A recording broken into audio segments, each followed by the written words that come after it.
नमस्कार, आप सभी का स्वागत है लाइव भारत न्यूज में। आप सभी जानते हैं कि पश्चिम बंगाल में सर्दियों का मौसम है, लेकिन राजनीति इस वक्त काफी गर्म है।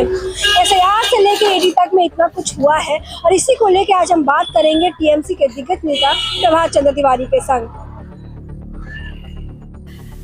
सर, एसआईआर की प्रक्रिया अभी हाल फिलहाल में खत्म भी हुई है। इसको लेकर अभिषेक बनर्जी इस मुद्दे को लेकर इलेक्शन कमीशन से बात करने के लिए दिल्ली भी जा चुके हैं। इसको लेकर इलेक्शन कमीशन से आपकी सरकार भी बात करे, कई दिग्गज नेता इस पर बात किए हुए हैं। आप एसआईआर प्रक्रिया होने के बाद कैसे इसको देख रहे हैं? क्या गलतियां दिखी है या फिर इसको गलत तरीके से देख रहे हैं? किस तरह से? देखिए, एसआईआर के बारे में हमारे नेता अभिषेक बनर्जी ने साफ साफ कहा है कि एसआईआर का मतलब जो है ये साइंटिफिक इनविजिबल रिगिंग है, जो कि सीपीएम के ज़माने में हम लोग कहते थे रिगिंग, लेकिन ये साइंटिफिक तरीके से है। क्यों है आप बताइए कि 30-35 दिन सिर्फ पश्चिम बंगाल को मिलता है और उत्तर प्रदेश को मिलता है 40 से 50 दिन। हम लोग बार बार जो है अपना दावा पेश करते हैं कि ये जो है समस्याएं हो रही हैं, लेकिन इलेक्शन कमीशन जो है टस से मस नहीं होता है। पहले 58 लाख का नाम कटा, चलिए कोई बात नहीं है, उसमें वो दिखा रहे हैं कि एब्सेंट है, डेथ है और शिफ्टेड है, ठीक है। लेकिन जो बार बार कह रहे हैं 1,32,00,000, ये विपक्ष के नेता शुभेंदु अधिकारी भी बार बार कह रहे हैं कि 1.5 करोड़ नाम हम लोग कटवाएंगे। तो कहीं ये मिली भगत तो नजर नहीं आ रही है कि बार बार जो 1.5 करोड़ का नाम जो कह रहे हैं उसमें। दूसरी बात क्या है कि ये जो लॉजिकल डिस्क्रिपेंसी के बारे में कह रहे हैं, ये देखिए 2002 में जब एसआईआर हुआ था, आप सोचिए 2002 में एजेंसी के द्वारा एसआईआर हुआ था। उस जमाने में कोई इस तरह का प्रचार प्रसार कुछ नहीं था। मैं खुद 2002 के लिस्ट में था, मुझे पता है कोई ऐसा प्रचार प्रसार नहीं हुआ था, कोई ऐसा तामझाम नहीं हुआ था और सिंपली तरीके से हुआ था और एजेंसी के द्वारा कराया गया था। एजेंसी जो होती है वो अपना जल्दी से काम करके ख़त्म कर देती है। उसमें किसी का स्पेलिंग मिस्टेक है, किसी का एज मिस्टेक है, उससे उनको मतलब नहीं है। वो अपना आय लिस्ट तैयार किए और जमा कर दिए, क्योंकि उनको उससे पैसा मिलता है। तो उस एजेंसी के जरिए जो है उस समय बहुत सारी त्रुटियां रह गई थी और उस त्रुटियों को इस बार ये लोग कह रहे हैं कि 1,32,00,000। जैसे मान लिए मेरा नाम प्रभात है, कहीं प्रभात हो गया, तो भैया मेरी क्या गलती है? मैंने तो प्रभात बोला, मेरा नाम प्रभात है, लेकिन आप प्रभात लिख दिए, तो उसमें क्या होता है, गलती आपकी है, सजा मुझको भुगतना पड़ रहा है। दूसरी बात क्या, डॉक्यूमेंट्स जो है ये बार बार जो कह रहे हैं डॉक्यूमेंट्स, अरे भाई जो आदमी 18 साल का वोटर हो गया, अगर जो आदमी माता पिता उसके हैं, तो वो 40-50 साल से अगर भारत देश में रह रहा है तो फिर वो भारतीय नागरिक कैसे नहीं है? क्योंकि वोटर लिस्ट के जरिए आप जो है नागरिक का पहचान नहीं कर सकते हैं। इलेक्शन कमीशन ऑफ इंडिया को ये पावर नहीं है कि आप नागरिक कौन है कौन नहीं है इसका नहीं कर सकता है।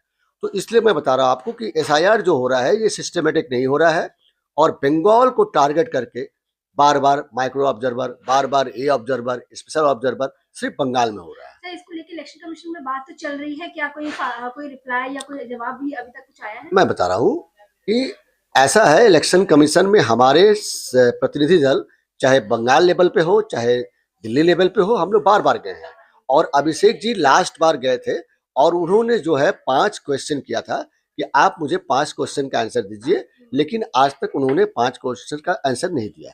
इलेक्शन कमीशन ऑफ इंडिया, आपको मैं बता दे रहा हूँ, जब गवर्नमेंट का कोई काम होता है तो उसमें एक नोटिफिकेशन होता है और उसके माध्यम से वो काम होता है, लेकिन यहाँ व्हाट्सएप से हो रहा। व्हाट्सएप जो है वो नोटिफिकेशन नहीं हो सकता है। आज सुबह कुछ और आ गया, कल सुबह कुछ और आ गया। जैसे पहले बोला गया था कि हियरिंग जो है वो दफ्तर में होगी, अभी कह रहे हैं कि जो लॉजिकल वाली जो हियरिंग होगी वो बीएलओ घर घर जाके कर लेंगे। अरे भाई, आप बीएलओ को इतना परेशान कर रहे हैं, आज तक आपको बता रहे हैं 78 लोग जो हैं उनकी मृत्यु हुई है, जिसमें से 4 लोगों ने सुसाइड किया है, 4 बीएलओ ने सुसाइड किया है। बहुत ही दुखद घटना है। मृत्यु एक भी बहुत बड़ी बात होती है, 78 लोग की मृत्यु हुई है और जिसमें 4 लोगों ने सुसाइड किया है। नोट लिखा है इलेक्शन कमीशन ऑफ इंडिया से, मेरे ऊपर में इतना दबाव है, इतना प्रेशर है, रोज नया नया नियम आ रहा है कि मैं इसको झेल नहीं पा रहा हूँ और मैं सुसाइड कर रहा हूँ। हम लोगों ने ये भी बताया इलेक्शन कमीशन को, बोले हमारे पास कोई जानकारी नहीं है। अरे भाई, इलेक्शन कमीशन क्या अंधा हो गया है? इलेक्शन कमीशन क्या बहरा हो गया है, गूंगा हो गया है? तो ऐसा है कि प्रक्रिया इस बार खत्म हो चुकी है, इसको बीएलओ के प्रोटेस्ट भी बाहर निकले थे इसको लेके, आप जो बात कर रहे नहीं, हैं। मैं आपको बता रहा हूँ, अभी कल की बात है। हमारे माननीय मुख्यमंत्री ममता बनर्जी ने बताया कि बांकुड़ा जिला में बस्ता का बस्ता फॉर्म 7 मिला है। फॉर्म 7 जो होता है वो कंप्लेन का फॉर्म होता है और डिलीशन का फॉर्म होता है। तो ये बस्ता का बस्ता भाजपा के नेताओं के हाथ में मिल रहा है। इसका मतलब क्या है कि कहीं फिर वही महाराष्ट्र वाला, हरियाणा वाला, दिल्ली वाला जो है वो दोहराने जा रहे हैं। लेकिन पश्चिम बंगाल में तृणमूल के लोग जो हैं सजग हैं। हम दीदी के प्रहरी हैं, हम जो है उनके सिपाही हैं। हम जो है एकदम एसआईआर में कोई घपला नहीं होने देंगे, चाहे वो 7 फरवरी का लास्ट हियरिंग का डेट हो, चाहे 14 फरवरी को फाइनल ड्राफ्ट पब्लिशन का डेट हो। हम लोग रास्ते पे हैं और हर दिन हम लोग कैंप करके वोटरों के साथ, जो वैध वोटर है, दीदी ने कहा अगर एक वैध वोटर का नाम कटता है तो हम दिल्ली तक जाएंगे, उसका प्रतिवाद करेंगे। सुप्रीम कोर्ट में केस भी चल रहा है और 19 तारीख को सुप्रीम कोर्ट में जो है उसका अगला हियरिंग है। और सुप्रीम कोर्ट ने इलेक्शन कमीशन को कहा है कि 7 दिन के अंदर में आप बताइए कि क्या क्या जो प्रॉब्लम हो रहे हैं उसके आपके पास जवाब क्या है। तो 19 तारीख की नज़र हमारे ऊपर है। 19 जनवरी को हम लोग जाएंगे और सुप्रीम कोर्ट में हम लोग इसका हियरिंग करेंगे। आप बहुत सारी शिकायतें बता दी एसआईआर के दौरान, जो हो रहा है, जो होने वाला होगा, वो तो आगे की बात है, लेकिन इसका कितना इम्पैक्ट हमें आने वाले इलेक्शन पे दिखने वाला है? क्या टीएमसी एक बार फिर बहुमत से जीतेगी या ऐसा कुछ नेगेटिव इम्पैक्ट भी पड़ेगा? देखिए, मैं बता दूं, हिंदुस्तान में बहुत सारी पार्टियां हैं। बहुत सारी पार्टियों में जब तृणमूल कांग्रेस का जन्म 1998 में 1 जनवरी को हुआ था, बाकायदा इलेक्शन कमीशन ऑफ इंडिया ने हमें रजिस्टर्ड किया था, तो उस समय से लेके आज तक जो है पहली महिला मुख्यमंत्री ये हुई है जो लगातार 3 बार एक नई पार्टी बनाकर जीती है। भारत देश में कोई भी ऐसा नहीं है जो लगातार 3 बार एक नई पार्टी बनाकर जीता हो। और चौथी बार भी हम लोग जीतने जा रहे हैं। क्यों जीतने जा रहे हैं? क्योंकि दीदी ने 95 योजनाएं जो है पश्चिम बंगाल में लागू की है, जन्म से लेकर मृत्यु तक, बच्चा हो बच्ची हो। और हमारी जो योजनाएं हैं वो कारगर इसलिए है कि लक्ष्मी भंडार जो है हम लोगों ने जो घोषणा किया था उस पर हम लोग अमल कर रहे हैं। आज भी हमारी माताएं बहनें जो हैं 1000 रुपया और SC ST बहनें 1200 रुपया मिलता है। लेकिन इनके एनडीए की, बीजेपी की जो नीति है उसमें वो लोग कहती है लाडली बहना। आप देखिए लाडली बहना का दिल्ली में बहुत बुरा हाल है। बिहार में जो लास्ट इलेक्शन के पहले 10,000 रुपया दिए थे उसके बाद से 10,000 रुपया आना बंद हो गया है। तो आप जो है जुमला दे के, आप जो है झूठ बोल के वोट तो पा सकते हैं लेकिन अगली बार आप नहीं पा सकते। लेकिन दीदी जो है पिछले 15 साल से हम लोगों ने उन्नयन पंचाली भी निकाला है, 15 साल का हम लोगों ने रिपोर्ट कार्ड दिया है। लेकिन आज देखिए सेंट्रल गवर्नमेंट जो है, भाजपा के गवर्नमेंट जो है दिल्ली में 12 साल से राज कर रही है, लेकिन उसने कोई भी रिपोर्ट कार्ड कभी नहीं निकाला है। दूसरी बात है कि हम लोग जो है गांव-गांव में SIR का नवंबर से शुरू हुआ है। हमारा जो है बूथ का एजेंट, बूथ का कर्मी जो है हर गांव में, हर अंचल में हम लोग जो है देश की जनता के साथ खड़े हैं। और इसीलिए हम चौथी बार जीत रहे हैं क्योंकि ममता दीदी का विकल्प यहाँ पश्चिम बंगाल में कोई नहीं है। इसलिए हम लोग आराम से जीत रहे हैं, इसमें कोई शक नहीं है। तो सर इसी को लेके मैं बोलूंगी, अभी ममता बनर्जी का आप जिक्र कर रहे हैं, 3 बार चीफ मिनिस्टर बन चुकी है, मुख्यमंत्री रह चुकी हैं। अब मुझे ये बताइए कि हाल ही में ईडी ने जब आईपैक पर रेड किया था तो ममता बनर्जी जाके वहां से डॉक्यूमेंट्स लेके आई, जिसको लेके ऑपोजिशन लगातार हमला कर रहा है, ईडी तक बोलने वाला। तो ये कहा जा रहा है कि ईडी के रेड के बीच में कोई घुस के निकाल। इस पे आपका पार्टी टीएमसी पूरी तरह से, यहाँ तक महबूबा मुफ्ती ने उनको टाइगर्स कहा है, पूरी तरह से समर्थन टीएमसी की पार्टी की तरफ से मिल रहा है। वहीं ऑपोजिशन लगातार हमला कर रही है कि ये जो तरीका है वो गलत है। आप इसको किस तरह से देखते हैं? आपको मैं ईडी वाला रेड के बारे में बता दूं। आईपैक जो है हमारा रणनीति बनाती है, चुनावी रणनीति बनाती है। उनका जो ऑफिस है सेक्टर 5 में है और जो उसके डायरेक्टर हैं श्री प्रतीक जैन जी, प्रतीक जैन जी का जो निवास है वो लॉर्डन स्ट्रीट में है, शेक्सपियर थाना के अंतर्गत आता है। और उनका जो ऑफिस है वो विधाननगर कमिश्नरेट में आता है। तो कहने का मतलब क्या है, देखिए रेड ईडी का पड़ा वो उनका काम है, उसमें हम हस्तक्षेप नहीं करते। लेकिन 2020 में एक केस दर्ज हुआ था और 2020 में प्रशांत किशोर जी इसके मेन डायरेक्टर थे। और प्रशांत किशोर जी आज 6 साल से उनके यहाँ रेड क्यों नहीं पड़ा, सबसे पहली बात। उसके बाद ईडी आईपैक का 3 जगह ऑफिस है, कलकत्ता में है, दिल्ली में है, हैदराबाद में, वहां क्यों नहीं पड़ा? बंगाल में इलेक्शन 2-3 महीना में होने वाला है। बंगाल में ही क्यों रेड पड़ता है और प्रतीक जैन के घर में ही क्यों पड़ता है? और आपको मैं टेक्निकल बता दूं कि जब कोई भी एजेंसी रेड करने जाती है तो लोकल थाना को बाकायदा जनाती है। रेड का समय था सुबह 6 बजे और दीदी गई है 12 बजे। आप पहले बात समझिए एकदम। 6 बजे उन्होंने रेड मारा है और दीदी गई है 12 बजे के आसपास और इन्होंने मेल भेजा है लोकल थाना को 11:30 बजे। बताइए ये कहाँ का न्याय है? पहले तो आप अन्याय करने गए क्योंकि देखिए वो रेड मारने नहीं गए थे, वहां जो हमारे पार्टी के डॉक्यूमेंट्स हैं, हमारे जो तथ्य हैं उसको चुराने गए वो थे। बोल रहे हैं कि मतलब ममता दीदी का कहना है कि इनका पॉलिटिकल स्ट्रैटेजी तक लेने का। मैं वही बता रहा हूँ। हाँ। तो ये कहने का मतलब आप अगर रेड मारते तो आप लोकल थाना को जनाते, आप लोकल कमिश्नरेट को जनाते 6 बजे, है ना? अगर हम मानते कि 6 बजे आप गए, आप 6 बजे जनाते, लेकिन आप 5-6 घंटा के बाद में आप मेल कर रहे हैं। मतलब 5 साढ़े 5 घंटा में आपने इलीगल काम किया इसका मतलब। क्योंकि अगर आप कानूनी एजेंसी हैं, आप संवैधानिक एजेंसी हैं, तो आप 5.5 घंटा तक क्यों नहीं इत्तला किए लोकल थाना को?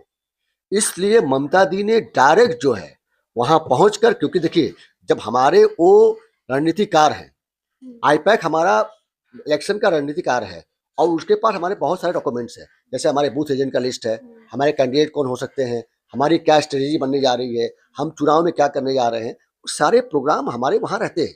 क्योंकि पार्टी ऑफिस में तो रहता ही है, लेकिन जो रणनीतिकार होता है वहाँ भी रहता है। तो दीदी जो है अपने रणनीति को, अपने तत्व को बचाने के लिए वहां गई है। वो कोई ईडी के रेड में दखलंदाजी नहीं करने नहीं गई है, क्योंकि इनका अवैध है। दूसरी बात क्या है कि प्रतीक जैन जी को सिर्फ तंग क्यों किया जा रहा है? प्रशांत किशोर जी या और भी जो ऑफिस है उसमें क्यों नहीं रेड मारा जा रहा है? तो मतलब इनका टारगेट है कि इनके दाल में कुछ काला है और हम तो बोल रहे हैं दाल ही पूरी काली है, इसलिए ये रेड जो है दिखावे का है। और दीदी ने जो है 2 बार एफआईआर किया है, एक विधाननगर कमिश्नरेट में और एक कलकत्ता पुलिस में। ईडी की बात, लेकिन हाल फिलहाल में दीदी के एक क्लोज अलाइड जो सबसे एक दिग्गज नेता भी रह चुके हैं, एमएलए रह चुके हैं, हुमायूं कबीर, वो हाल फिलहाल में बदल के अपनी खुद की पार्टी आज खड़ा किए हैं। तो इससे टीएमसी को क्या एक बड़ा झटका मिला है या फिर इससे क्या टीएमसी को आने वाले इलेक्शन में कोई इफेक्ट होगा? देखिए सबसे पहली बात तो हुमायूं कबीर जी जो है एक ऐसे व्यक्तित्व हैं जो कभी स्थिर नहीं रहते हैं। पहले उन्होंने कोई पार्टी किया, फिर उन्होंने तृणमूल किया, फिर वो बीजेपी में जाके जो है 2019 में लोकसभा का प्रार्थी हुए थे। फिर उसके बाद फिर उन्होंने 21 में जो है फिर दीदी से माफी मांगी और दीदी के साथ कहा कि मैं काम करूंगा, और फिर दीदी ने उनको टिकट भी दिया और 21 में दीदी ने उनको एमएलए किया। और 21 से अभी 26 जब आने वाला है, जब इसका टेन्योर शेष होने वाला है, तो उन्होंने एक नई पार्टी बनाई।